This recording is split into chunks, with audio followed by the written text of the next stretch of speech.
So let me go ahead. I want to give a very brief introduction.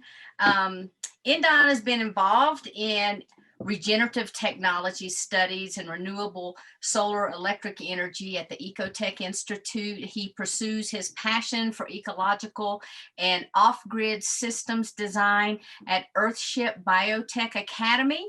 He's had a very, very unique soul experience of a soul infusion with a future aspect of himself that I'm going to ask him to share with everyone. So thank you so much for being with us today. And I'm going to go ahead and turn it over to you.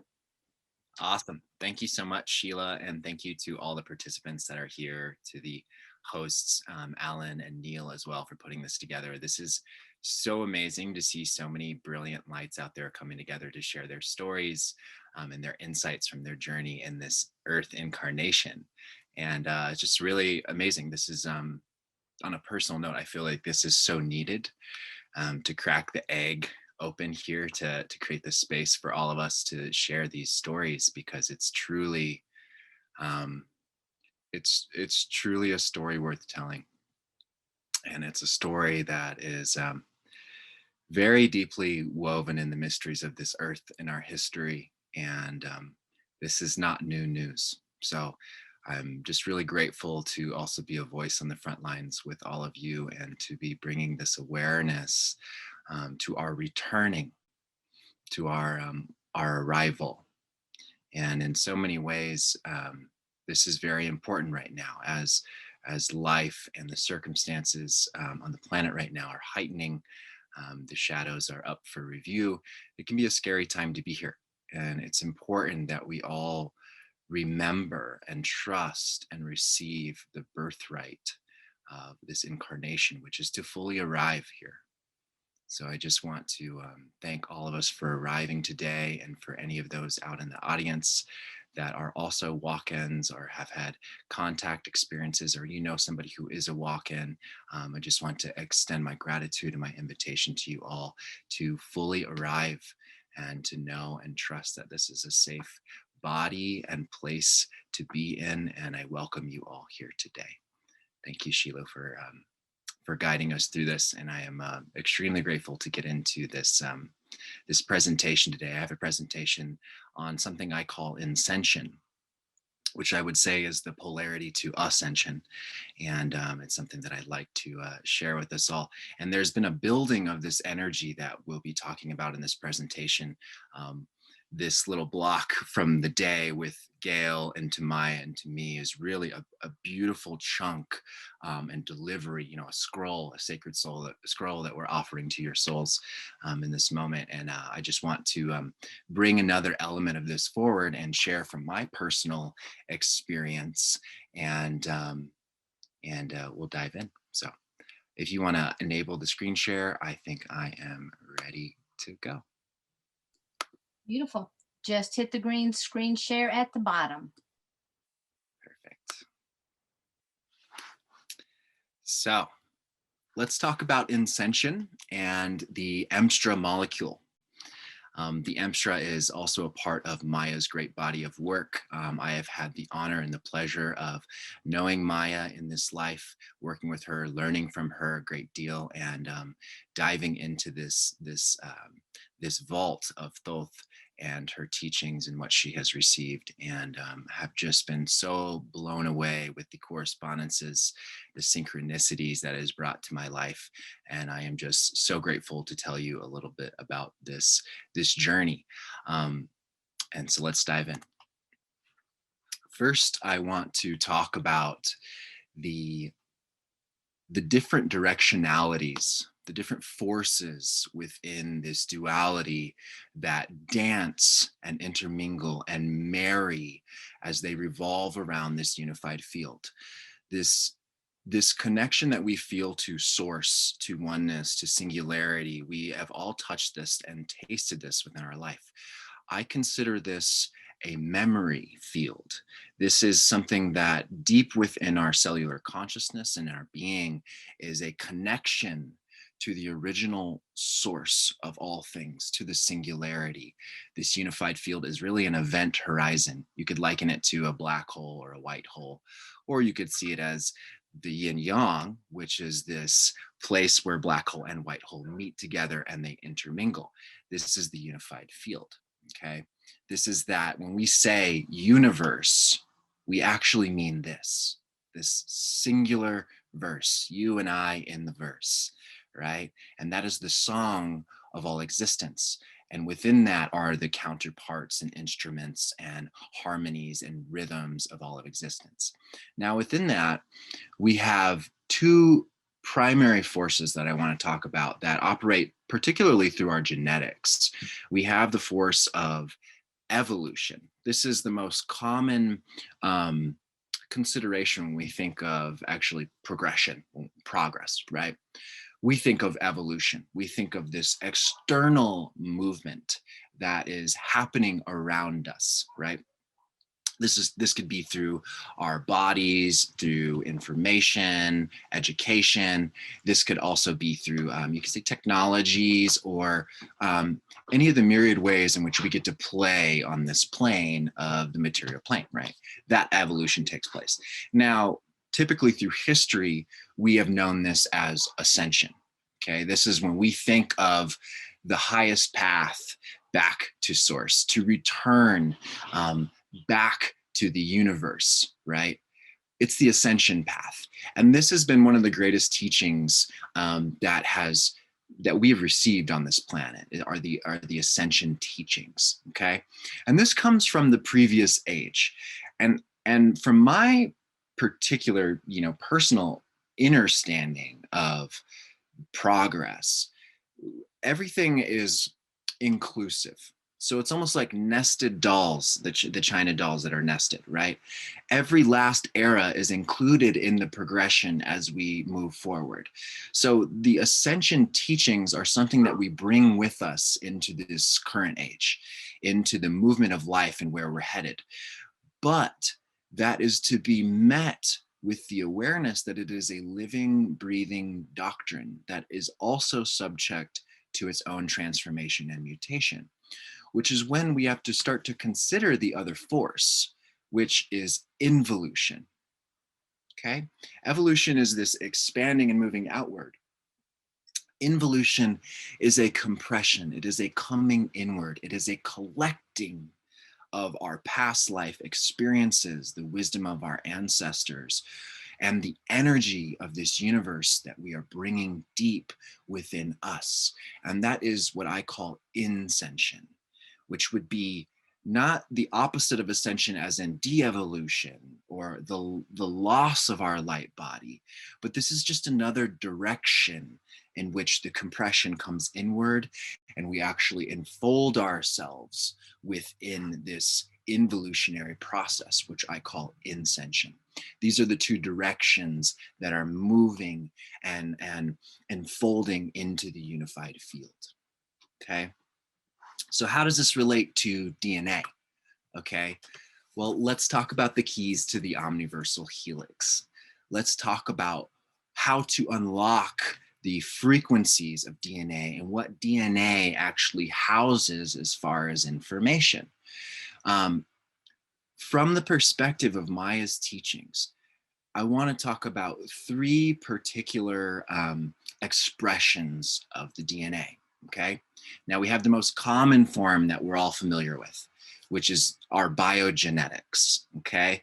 This is what makes up our biology. This is also, if you were to go do a DNA test, this is the different parts of the planet that your lineages come from. And this is solely on a physical level, okay? These are eye color, hair color, the ancestral maybe patterns as well that we've adopted or inhabited, if you will, as echoes of these patterns of, say, our parents or our grandparents' nervous systems.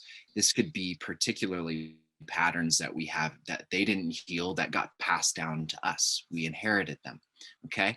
That can also be included in the biogenetics process of things. Now that bridges to something else called paragenetics, which Maya spoke to in the last session. But what the depth of paragenetics is it's our soul genetics. When we think of paranormal activity, right? That's where the para comes from. This is our soul genetics. This would be last life, past life, all the things that are connected to our soul's journey, right? Again, this is a continuity, those nested dolls. We bring with us the memories, not only of our biology and the biogenetics, but our paragenetics, our soul lineage, the soul contract, right? The karma that comes with that. It's all nested into this very moment and this current incarnation. And the paragenetics are what operate at some level through the talika. Now, typically you're going to have paragenetics that are all in resonance to a certain soul grouping or council through your paragenetics. There are some infusions or walk-in formats where you actually might have a totally different paragenetic lineage step into the council and take a seat. And that can be a very unique way of experiencing a walk-in or an infusion or an integration, okay? And then beyond paragenetics, we have something called endogenetics. Endogenetics is beyond the soul matrix. This is actually tied into certain stellar fields within star systems. At this point, we're beginning to look at the bridge point between not just the soul genetics, but we're looking at star origins with the stellar field, right? And that's tying into particular rays of consciousness that emanate out of the monad, that emanate also, you know, out of that singular omnipresence that through the prism of matter becomes the different rays. Sometimes it's known as the 7 rays. And the endogenetics really holds the key, and it's the placeholder back to the singularity. The endogenetics really hold the highest levels of our imprinting and our codes. I have yet to fully just scratch the surface on endogenetics, and this is something that you can learn more about in Maya's work. So these 3 frequencies are holographically working. They also are nested within our DNA. So our DNA contains all the information on these systems: the biogenetics, the paragenetics of the soul, and the endogenetics. Okay, now in human design, which is it's something that I study. It's actually something that, interestingly enough, when I the first time I ever told anybody about my walk-in experience was the same night that I found this particular astrology system called human design. And in human design, we'll get into more of how human design applies to all this. But in human design, there's something called a crystal bundle. Okay, and this is, you could say, foundationally the bare minimum you need in your talika to incarnate. Okay, and this is a bundle that contains 3 things. We have the magnetic monopole, which is actually the unified field. In science, it's called the magnetic monopole, which is a magnetic field that only has one pole. Therefore, it only attracts. Okay, this is what we would call gravity.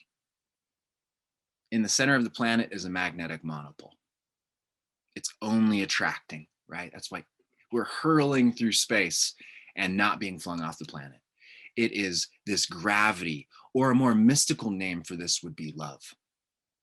It is the unconditional love that embraces all things and holds all things in the heart of oneness.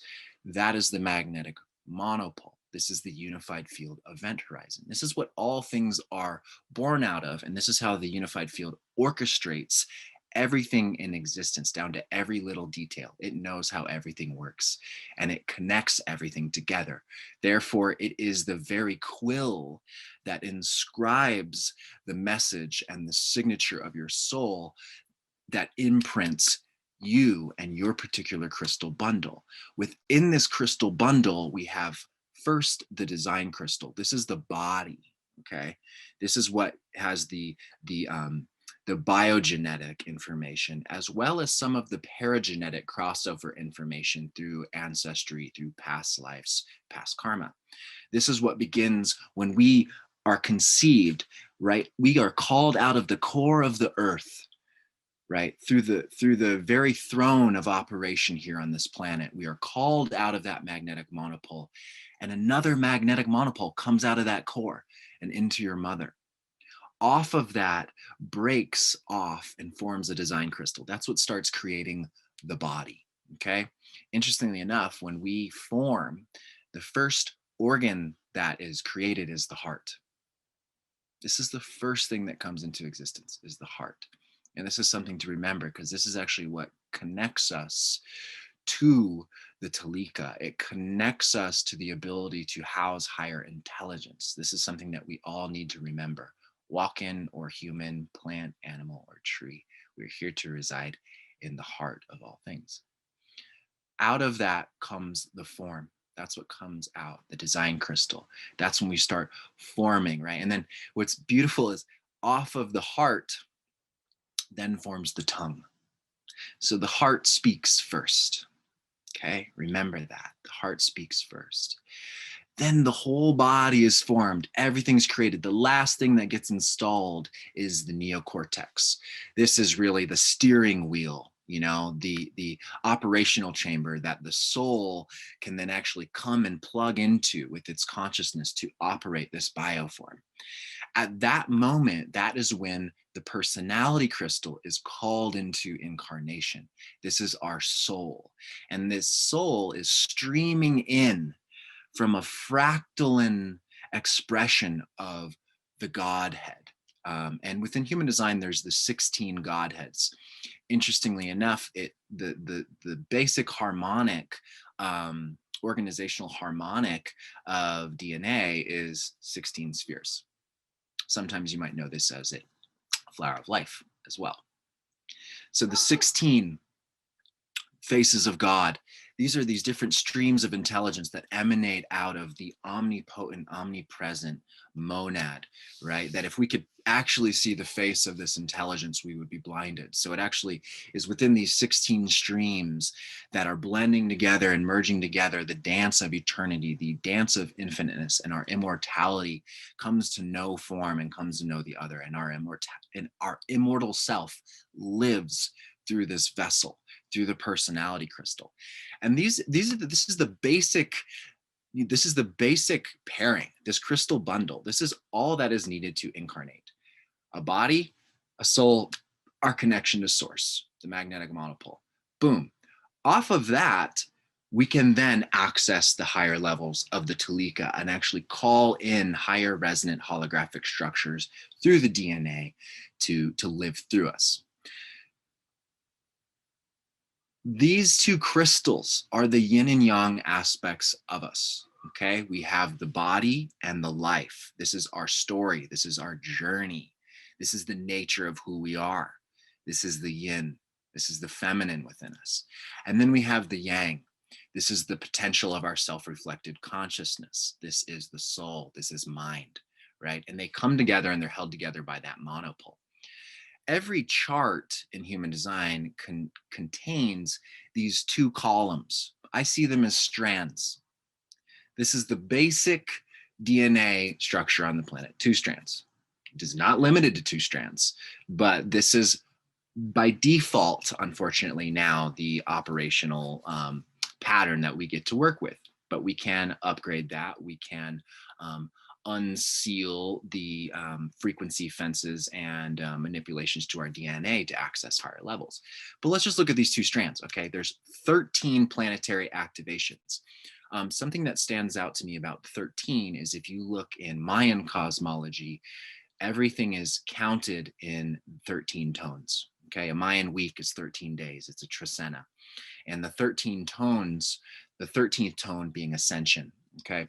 These tones describe the varying nawals, which are the 20 nawals of the Mayan glyph system, which is a Mayan astrology, something else that I also study.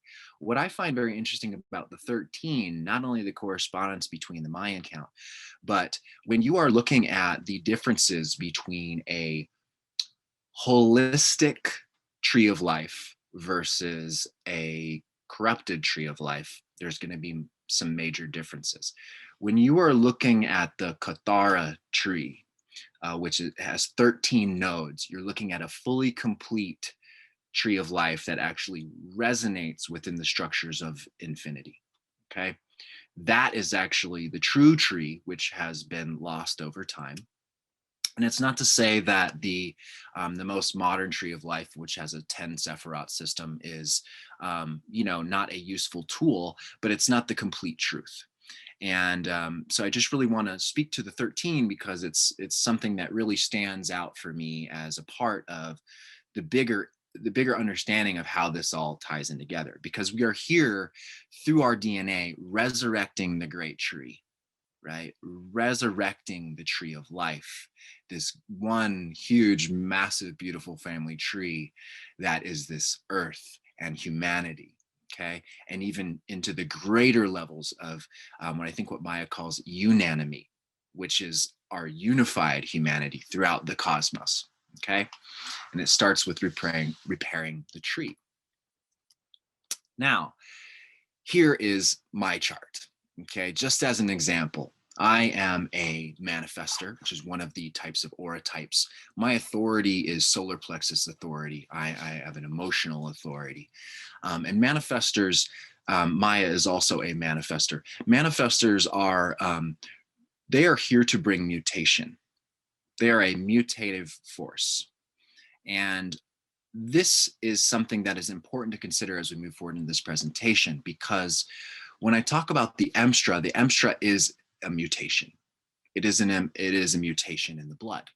Okay, and manifestors are here on mission, on divine assignment, to embody a universal, principle, which is the divine electricity, which is the thunderous mutation of change and shock and evolution and involution. That is really what this Aquarian age is all about. It's ruled by Uranus, which is a sudden transformation and shock. Okay. I also carry the left angle cross of alignment. My joy and my purpose in this life is to bring us into alignment. And I am a clearer of transpersonal karma. I am a cosmic janitor, if you will. I'm here to clear up the karma of our past, not just my own, not just my family's, but the collective and humanity. And that is through alignment and showing us where the alignments are. Another thing you'll see is I'm a triple split definition. I am just now discovering recently from just in personal insights and downloads that the definition types have to do actually with the Talika structure. I am a triple split. So I actually have a trinary port system in my Talika, which allows me to house 3 different, you could say, souls or groupings, councils of souls, up to what you could say would be 9, an Ennead, which is also talked about in Maya's work as well, which is a part of the Emstra. It's connected to it. And also in human design, you'll notice there are 9 centers as well, which is an evolution of our 7 centers. Okay. Now, how does this really work? Some of you are saying, okay, you lost me here at this point. When I'm talking about human design, I'm actually talking about something called hologenetics, which hologenetics is a system that can help us see not only our biogenetics, our paragenetics, and our endogenetics through very deep analysis and contemplation of the chart, but it's all through one lens, okay? Which is my deep fascination in this life has actually become my work the last 5.5 years, is actually working particularly with hologenetics. Again, I said the night I shared with friends was actually the night that I found human design. And so it's been a part of my journey ever since. In human design, we're looking at a mold of esoteric wisdom teachings and modern sciences and aspects of how we perceive evolution. Now, something that you're going to notice right away is the wheel. So you're going to see astrology and you're actually going to resonate and recognize the astrology.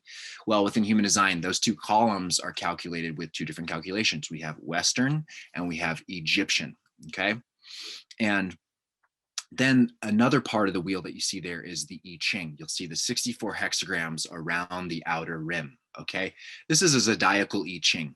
So rather than just the 12 houses and the 12 signs, we actually have 64 variations that are spread throughout the wheel. And if you know anything about the I Ching, the back in the 40s when we cracked the genetic code, Watson cracked the genetic code, we discovered that verbatim in sequence, the human genome was actually all 64 hexagrams of the I Ching in sequence without any deviation.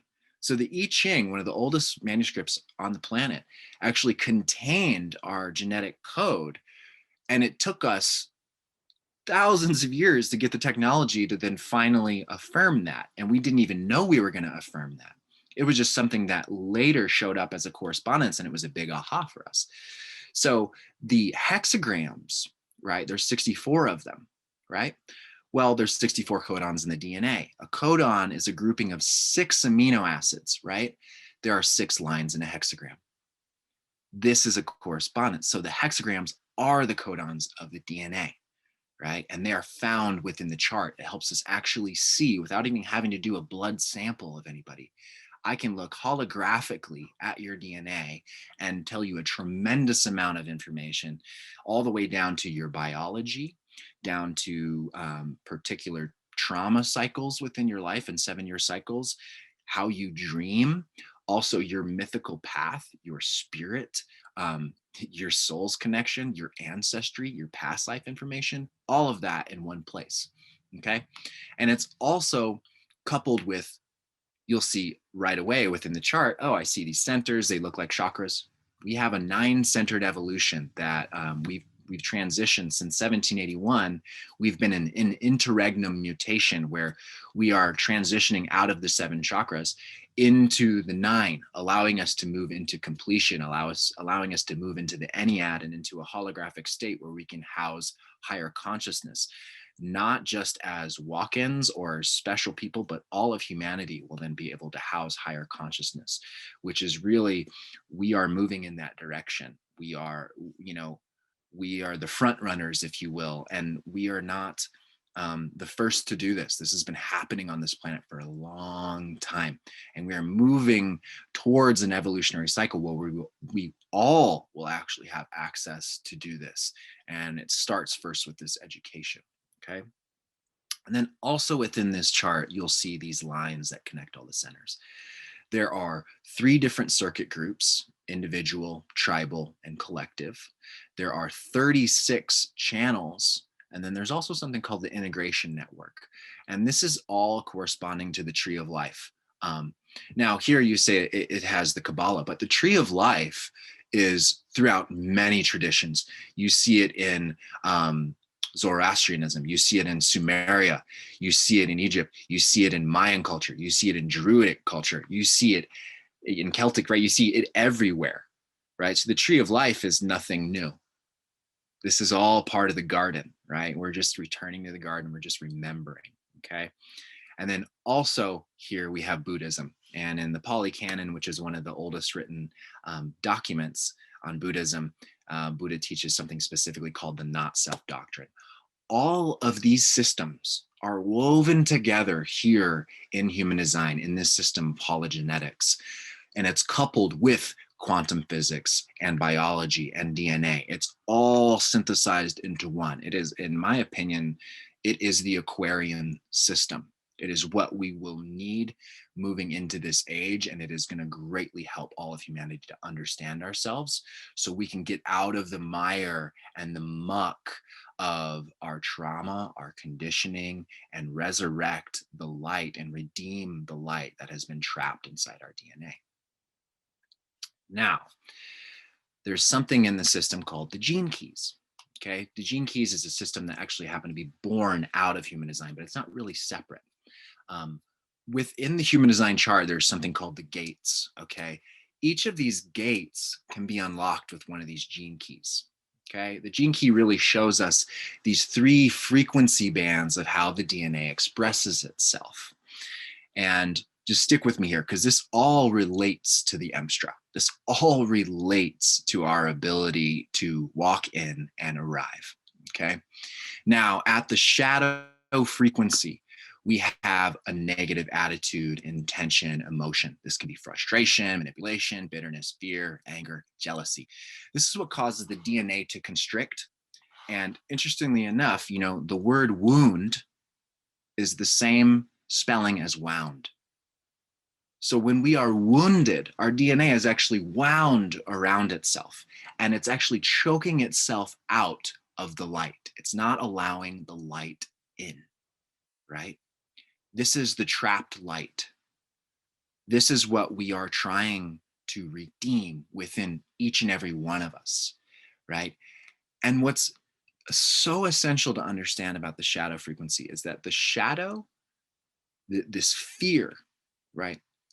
It has literally gotten all of us to this very moment right here.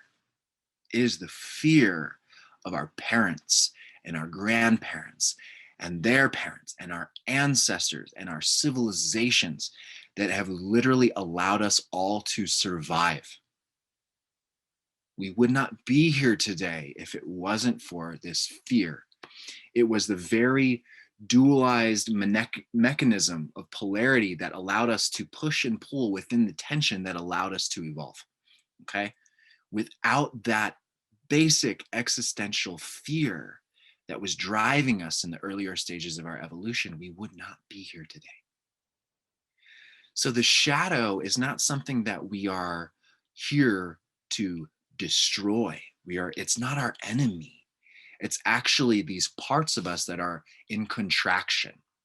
In Native American culture, we would call this soul retrieval, right? These are parts of us that we are here to reclaim. They need our acknowledgement, they need our love, they need our acceptance.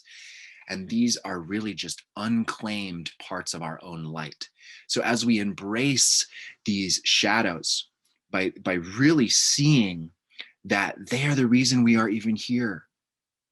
If we wouldn't have allowed that fear to protect us, make sure we had shelter and food and warmth, and we're protected from these other tribes and other things that were out there to hurt us, we wouldn't have gotten as far as we have as a civilization. So I just really want to make that clear that these shadows aren't here to be demonized. They're really parts of us that need love, and they need our unconditional love and acceptance. That's what brings us out of constriction. Okay. That's how we actually receive the gift. Okay. At the gift level, we have embraced the shadow, because every shadow has a teaching. Each one of these shadows is a gift. The wrapping paper is the shadow, right? We just have to be willing to dig into it and pick it apart and see what's in there, go deeper into the layers of that shadow, and we receive the gift, okay? And that's when the DNA expands. That's when we open back up to the light. We start receiving the new, fresh codes that are streaming in, right? And then there's something called the Siddhi, which is a Sanskrit term. It means divine gift, right? It's like our Jedi superpower. The shadow and the gift are essentially still polarities, right? When we reach the Siddhi, we actually reach the non-dual state, where they come into such juxtaposition and balance that we actually transcend polarity and we enter the non-dual place, right? This is what Gail would call the realm of imperishable stars, right? We get to wear this cloak. We get to be the Siddha masters with the Siddhis, the divine gifts, right? And that's when we have a positive attitude and intention and emotion that shifts us from frustration to appreciation, from manipulation to cooperation, from bitterness to compassion, fear to trust, anger to peace, jealousy to love. And more than just expanding our DNA, we actually activate the DNA. This is when the evolutionary essence, which is just sitting right outside our frequency band, we actually reach up and pluck the very wisdom of that, and we eat from that apple. We actually don't fear the tree of good and evil. We transcend it. We bring down the eternal light. We anchor into the Sushumna, right? That is what activates it. That's what causes the DNA to mutate. This is how all of us actually have the ability to awaken the Emstra. Now, I want to do an exercise with you all, okay? Let's use a gene key and let's explore and contemplate these frequencies. And the reason I use the 20-second gene key is because it is actually a hidden teaching within the gene keys. It's actually, I'll get to that in a second, but let's look at the shadow. The shadow is dishonor, right? And it's, if you look down at the right, the victim is the victim of ungracious behavior, right? This is where we feel we have been dishonored by somebody, where they have not been gracious with us, right? Or we have been ungracious with someone else, and we also feel victimized by our own shadow pattern because we don't find a way to learn from that shadow, to embrace that shadow, to see what it has to teach us about how we can actually step into more graciousness, right? Now, each shadow has a repressed and a reactive expression. Now, dishonor, when repressed, is proper. It's being proper on the surface, but it's still a dishonoring of ourselves. Maybe we have been, we feel a victim of somebody's ungracious behavior, but we're still trying to be proper rather than saying, hey, that really didn't feel good when you did that. I feel like I feel like I'm shutting down right now. I feel like I want to hide. I feel like I want to push you away, but I really want to embrace you and I want to bring grace to this feeling of dishonor, right? Whereas on the reactive side, we have inappropriateness, right? That is that explosive anger expression of dishonor where we intentionally are dishonoring others or being inappropriate, right?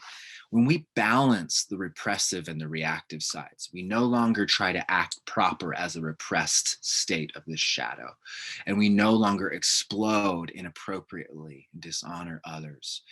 We work with that force and we bring it and we marry it back into the gift frequency, which is graciousness, right? To truly be gracious with each action, regardless of being dishonored by the other, right? And also not suppressing where we have been dishonored and still sharing that with love, giving that other person the opportunity to make their shift and to choose evolution as well.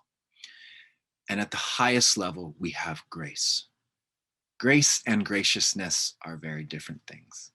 Graciousness is that active participation in becoming, more graceful in our way of being. True grace is a light. It's the 7 rays. It is the full acceptance and merging with what is truly this gift of suffering on this plane. The suffering is our teacher. It is not an enemy. And it's one of the greatest teachers because it gives us an opportunity to crack open the shell of our hardness, of where we have shut down, where we have dislocated our consciousness and checked out, right? And it allows us to bring the full spectrum of light through our human experience, okay? This is what is known as the 7 seals. This is to the Sufis, the 7 valleys of the Sufis. This is the 7 rays, the different colors, the 7 subtle bodies, the 7 planes, the 7 notes within the octave, most beautifully represented by the lyre, the 7-string harp, which is actually shaped in the shape of a 7, right? This is a code, which is a great teaching that allows us to actually unlock and unearth and remove the constrictions and the frequency fence around our aura and our subtle bodies, right?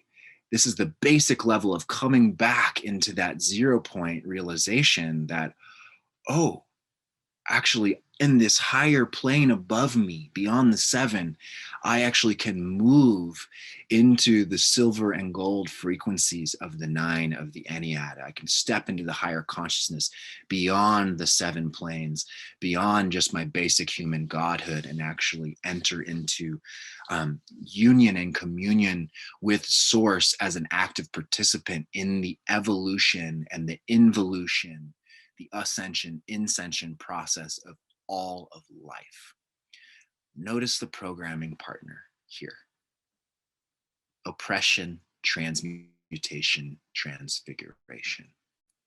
The 47 is linked to the 22. The 47 holds the codes that actually allow us to transfigure into the light body, into the rainbow body, sometimes known as the Corpus Christi, or the body of glory, okay? This is all related to the 22. The 22nd gene key holds the Christos keys. It holds the dormant activation of our cellular coronation. To be crowned as the kings and queens. To be Christed is to be anointed.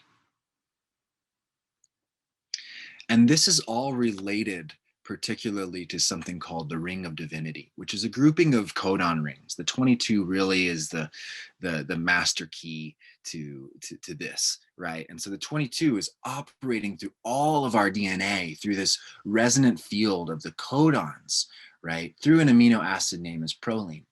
And as an off subject, there are ways of creating custom medical astrology formulas that work with amino acids and cell salts that can activate particular preparations within the DNA to quicken the immaculate light of our Christhood. And on a practical level, to heal certain organ systems and bodily issues and emotions and those sorts of things. Definitely something that if you need guidance on that, I would also reach out to Gail. She is a phenomenal healer and knows a lot about this, okay? And it's something I'm cracking open as an astrologer and a human design analyst in my studies, and it's a very deep part of my passion and work with these keys. Now, the Ring of Divinity is deeply connected to the true meaning of the Christ consciousness, okay? The divinity within this codon ring is related to the 4 genetic archetypes within this codon ring, okay? And this is the capacity to awaken our consciousness. And this will eventually manifest the divine being into the world, also known as the ẎnDon Clark, right? This is the divine human. This is the template that we are reawakening. And in our reawakening, we are creating the 2.0 version. We are creating the new ẎnDon Clark template, okay? And the Ring of Divinity reveals a great truth. That is Gene Key 63. Humans are made equal in their suffering, the 37th gift of equality. Sorry, I need to scoot my window out of the way just for a second. There we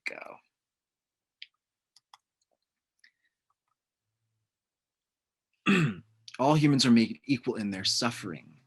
The 37th gift of equality. Doubts make us human. The 36th gift of humanity, and leads us to a certain graciousness, the 22nd gift, in respect of how we treat each other. Because of its connection to the 22nd gene key, this codon ring has much to do with the transformation of human awareness through suffering. It will bring intense emotional experiences and challenges to your life. But ultimately, this codon group is about redemption, okay? Key word here, redemption. This is one of the biggest gifts. This is, the truth of really the gift that the Christed ones have offered us. Whether it is Yeshua, whether it is Buddha, whether it is Oser, also known as Osiris, Viracocha, Quetzalcoatl, Pahana of the Hopi, all of these beings are returning to offer us redemption, right? To have fully returned to the throne within the council of all of life, to return to the circle and the sacred fire that is burning in the heart of all beings. This is the redemption code. Now, how does this apply to the EMSTRA? The EMSTRA is an abbreviation, all right? It means Metatronic Star Tect Redemption Apex. Redemption, okay? To unpack this for us all, we first need to understand something. And this is something that I have been observing and witnessing and seeing within the different processes of decoding the true codexes of life that we are all remembering, reawakening, and stewarding once again on this planet. I really want to start with this. I want to show us the key difference between what is Metatronic versus Oriotronic, okay? And to clear up some misunderstandings around the Metatronic frequency, okay? First, we have to begin to see that on the side of the Metatronic side of things, we have something called Rana time. Rana time is the original time. When we think of the universe, when we think of heaven, this is the Rana time. This is true flow of all of existence moving in the oneness of all creation. This is Rana time. And this is connected to something that we would call the lotus realm, okay? This could also be called heaven. You know, this is the lotus realm, the pure realm, okay? And then on the other side, we have something called the Kali rift, which is a tear in time. It is a disruption of the original Rana flow of time. And this is something that we know as the fall, you know, or the flood, okay? Something that I want to make clear about this particular dynamic is that I want you to see these, I want you to take an objective standpoint. I want you to see these as flows and directionalities of light, okay? These are directions, okay? So over here on the Metatronic side, we have full light, and on the Oriotronic side, we have half light. These are directions, right? So imagine, again, the DNA, right? And if the DNA is in constriction, right? Well, it's beginning to spiral down into constriction. It's not letting the full light enter in the DNA. This is the half light. And as we move further into constriction, into the half light, which actually the floor of that would be that place where actually we enter into what could be called hell. You know, it's where no light actually exists. That would be the end game of the half-light spectrum. That tear in time, the Kali rift, would be so severe and irreparable that all of time would actually completely shred itself apart into absolute darkness, no light. That would be the ultimate fall, right? That would be the moment we hit the bottom of that endless abyss and there is no return, right? Or that flood comes in and all of our consciousness, all of our memories, everything is buried and crushed beneath the weight of those fathoms, right? That is the half-light. Anything moving in that direction is actually constricting and trapping the light, okay? Now, the Metatronic spiral is actually moving through that density into the full light, towards the full light spectrum, okay?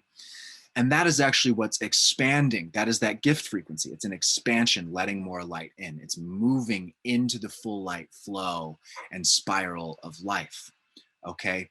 Now, the misconception that I have seen recently, I brought up the tree, the Cathara tree, the 13 grid versus the 10.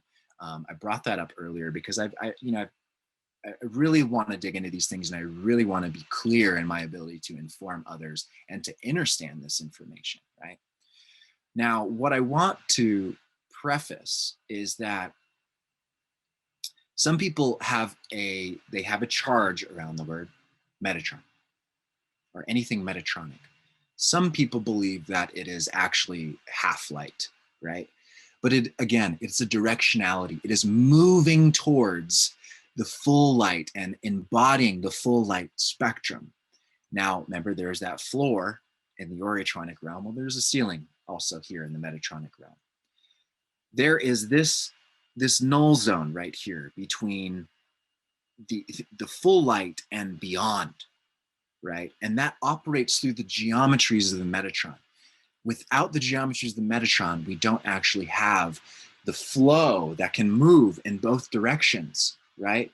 We don't even have full light, half light without that particular geometry, that particular template of moving energy and light through this realm and reality. Now, that does not mean that the Metatronic light is the end game. There is actually a progression through that ceiling into something that I would call hyper infinity. This is where we have moved beyond the speed of light. Okay, I think there's something actually that Gail spoke to in her presentation as well. We are beyond the speed of light. We are in hyper infinity. We are leaning into the threshold of the brand new, never before seen experience codes of this reality. That's where we're all trying to get. You know, when people are trying to ascend or go beyond, you know, this dimension to that dimension and to enter the light, right? Well, there's full light, and then there's an even fuller light, right? That is that hyper infinity. That is if we were to see all 16 faces of the Godhead in one face, we would truly be blown away. And so we use the Metatronic spiral to bring in more full light into the DNA, into the aura, into our being, to awaken the codes that bring us back into alignment with the Rana flow of time, to repair the Kali rift, the time tear, right? To bring us back into the Lotus realm. And that is where we are actually embodying and fulfilling the prophecy of this returning, of this awakening of the new earth, right? Hyper infinity is the code structure, which is actually right now creating the template known as Numis Om. Maya calls it the new earth, Numis Om, right? It is the new Om. It is the new singularity, right? And that is the new earth star that we are, through this repairing of the Kali rift, right? Through repairing our star lineages, our physical earthbound lineages, and ourselves, we are repairing that rift. This is a reparation project, my friends. All of these walk-ins are ambassadors of this reparation of the DNA. So we can enter into the full light stream. So then we can actually start sitting at the operation center of actually working with hyper infinity to bring through the new earth, to bring through the new ascension codes, inscension codes, to bring in the brand new light that is ready to live through us, that is ready to inhabit our very DNA, okay? This is moving us into Numis Om. And this is operating through something called the Ayumi, which is the ether blood that the Emstra creates, okay? This Emstra is the Metatronic star tect, as in star architecture, as in our planetary grid system, the architecture of our star, the star tect, right? We are repairing the grids of this planet. Just as we go to heal our body with the meridians and the energy centers, we are repairing the grid and the body of this planet, of this being that has given its life for us to live here and grow here and evolve here. We are redeeming the full light within the grid of this planet, within the history, the memories, past, present, and future. We are redeeming those grids. We are awakening new grid structures that have never been on this planet before. Check out Maya's work on the planetary genius and really dive into that, because there are brand new grids that we are here to awaken, and we can participate in bringing online so we can create the redemption apex, okay?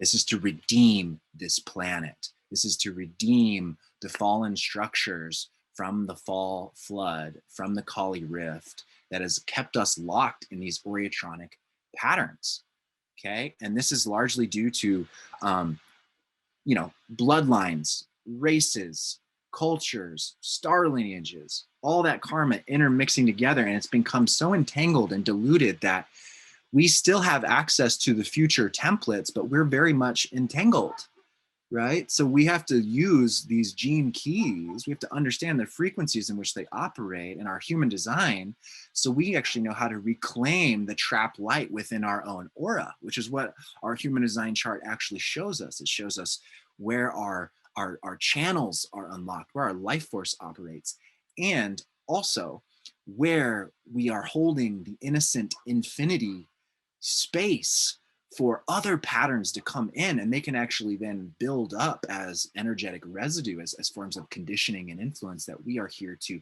unlock and free and alchemize and lift back up to the light. Okay, now let's talk about the Emstra, and let's talk about something called the lotus loci. I mentioned the lotus realm, okay? The lotus, yes. Before we go too far, we have just a few minutes left, and I know that there are people that want to ask you some questions. So I just want to remind everybody about time. Okay, thank you so Well, much. maybe we could take those questions tonight too, if, Yeah, but okay. I would love that. So the lotus loci are these localized focus points of awareness that are coming through the lotus frequency. When the Kali rift happened, parts of the lotus loci DNA still seeded themselves into the Oriatronic realm, which means that we still have access to the lotus realm here. And it is largely through our DNA that we can access that. And the lotus loci are, you could say, these nutrients, if you will. They are forming and helping support the very mutation of the mineral structure, which creates the sapphire blood, which is an accumulation of the star mist in the blood that creates the sapphire cell in the blood, which is what allows the Emstra to operate. It allows us to move into the future, which is our pure gem body, okay, the rainbow body. Here are some graphics that I've taken from Maya's work, as well as William Bueller's work. They worked together on this, and when they first discovered the Emstra. These are some of the lotus loci. You'll notice at the top right, there's something called the whale, okay? That little image there. It has Thos Trident at the end. It has the threshold seed programs in the body. And this is called the whale. To the right is a picture of my blood, of the Emstra in my blood. And there is the whale, okay? And these different lotus loci have different forms, okay? You'll notice here on the left, these are the plasma forms of the lotus loci, those energy frequency bands of light. And then you'll notice there on the right, one of the crystals, which house these ports actually for Emstra intelligence and other pure gem intelligence to plug into the DNA. Notice on the left, you'll see those little circles above that band of light. That is what the blood cells should look like. You should only be seeing just those little white circles. You actually shouldn't even be seeing color in a dark field spectrometer, but the radiation from the blood is so intense that it's actually picking up the radiation bands.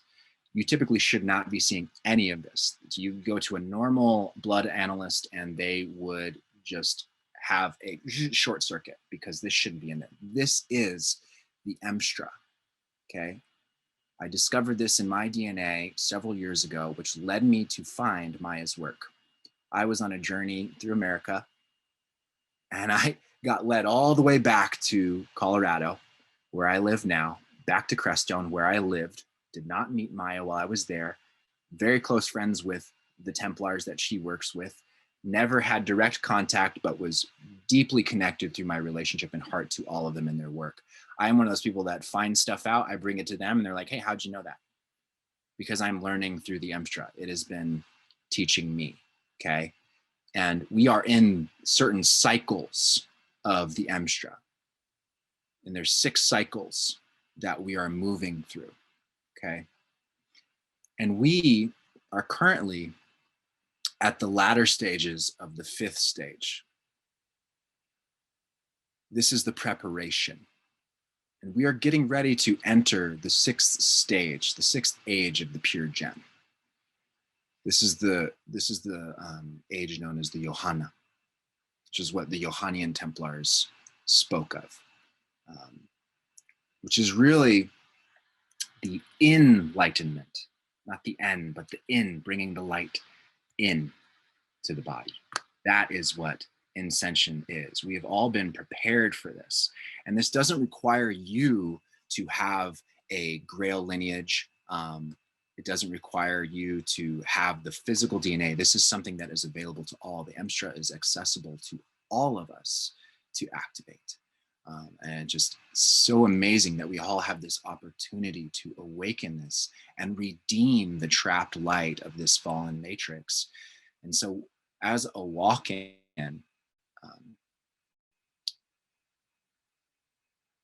I'm not unique. I am not special. You know, this tradition has been happening on this planet for a long time. This was seeded by the master builders of the sun bow.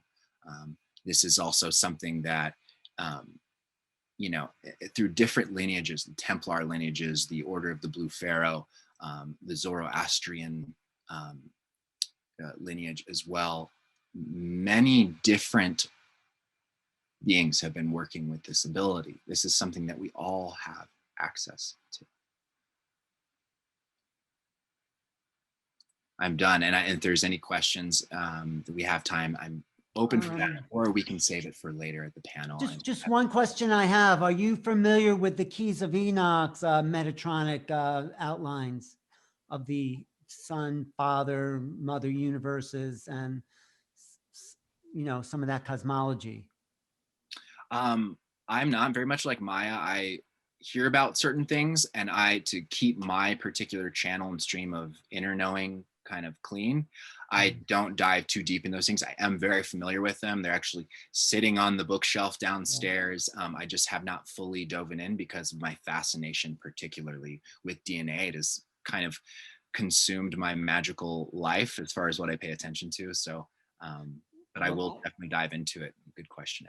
I think it's great. It's quite an amazing cosmology. But let me just see, are we ready for Rob, or should we keep going with ẎnDon? Yes, we have a few more minutes. Oh, okay. Okay. Is there anything you see in the chat? Is there? Yes, there was something very specific. Is there Earth timeline, 1,000 years, number of generations for it to integrate? Something about Earth timelines, ẎnDon? There are particular astrological cycles related to the Zoroastrian tradition, which has to do with the ability for us to bring in certain lattices through our talika. That would operate also through these ages of the pure gem. There are related to certain timing cycles, but I would say that all the rules, particularly now as we enter the Aquarian age, all the rules are up for review, and I would say that all of them can be altered, not in the spirit of bending them or manipulating them, but we're entering into an entirely new frequency right now, which means that the old codes are only still existing because we are still streaming them into the thought form that creates this reality. So there are entirely new structures. We are actually now in a day and age where in the past, it was particularly only certain Grail lineages that had access to the Emstra. And now that's not the case. Now any of us can step into that frequency. I particularly actually come from a Grail lineage. I physically, biologically actually come from a Grail lineage and have the genetics that not only house my walk-in on a spiritual level, but I also have biologically, which makes me actually a diatronic. Well, let's pick that up. Can we pick that up later today? Because I think Rob is actually entering into a new state of being himself. And but any final words you want to leave us with until you come back later? Anything you want to just? Yes.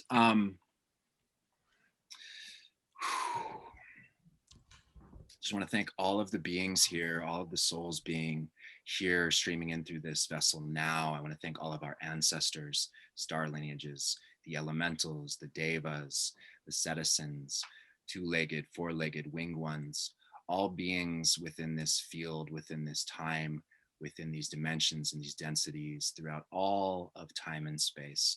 Thank you for being gathered with us today. Thank you for blessing us and anointing us with the fully Christed light of hyperinfinity that is streaming through every one of our cells right now. Thank you. Alukava Asat with the Grail. Grateful for you all. Thank you. Thank you so much. So much.